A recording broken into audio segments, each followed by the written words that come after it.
जागृत महाराष्ट्रामध्ये आपल्या सर्वांचं स्वागत आहे। आज आपण अंधेरी पश्चिम या ठिकाणी आहोत आणि पूर्ण महाराष्ट्रालाच नाही आता देशभर एकच चर्चा आहे मराठीच्या एकतेची महाराष्ट्रामध्ये। आणि तुम्ही पाहता या ठिकाणी आज उद्धव बाळासाहेब ठाकरे शिवसेना तसेच या ठिकाणी मनसेचे या ठिकाणी मनसैनिक एकत्रित आलेले आहेत। तुम्हाला इथे कोणाची हातामध्ये कोणतेही फलक दिसत नाही, फक्त मनामध्ये एकच निर्धार दिसतोय, ते म्हणजे मराठीच्या अस्मितेचा आणि एकतेचा।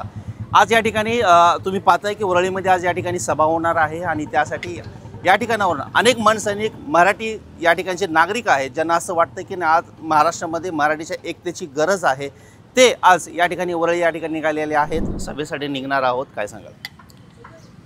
5 जुलै हा ऐतिहासिक क्षण आज वरळी डोम या ठिकाणी होणार आहे। 2 ठाकरे बंधू मराठी भाषासाठी, मराठी माणसासाठी, महाराष्ट्रातील तमाम मराठी बांधवांसाठी एकत्र येणार आहेत। हा ऐतिहासिक क्षण त्या ठिकाणी पाहण्यासाठी, ऐकण्यासाठी अंधेरी पश्चिम विधानसभेतील शिवसैनिक, मनसैनिक, सर्व कार्यकर्ते, या विभागामध्ये राहणारे मोठ्या प्रमाणामध्ये मराठी बांधव आहेत, हे देखील आजच्या क्षणाला त्या ठिकाणी जाणार आहेत।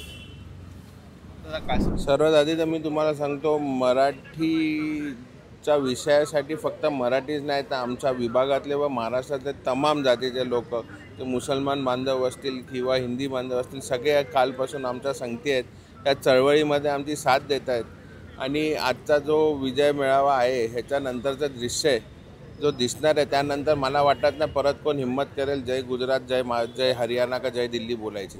आजच्या मेळावा खरं म्हणजे राज ठाकरे आणि उद्धव ठाकरे साहेबांचं आम्ही भाषण म्हणजे जे वक्तव्य करणार त्यांचं मार्गदर्शन ऐकणार आहोत, त्यासाठी उत्सुक आहोत।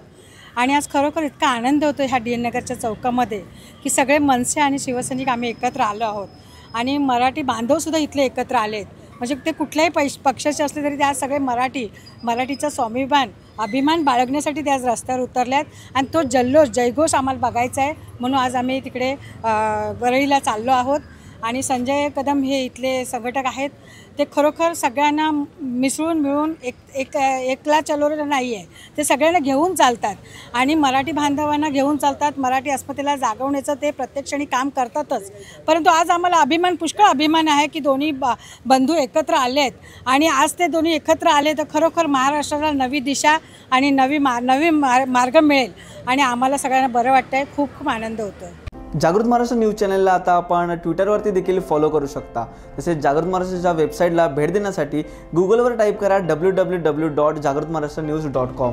तसेच जागृत महाराष्ट्राला ट्विटर, इंस्टाग्राम, फेसबुक आणि यूट्यूबला फॉलो करा। तसेच बातम्यांना लाईक आणि शेअर करायला विसरू नका। धन्यवाद।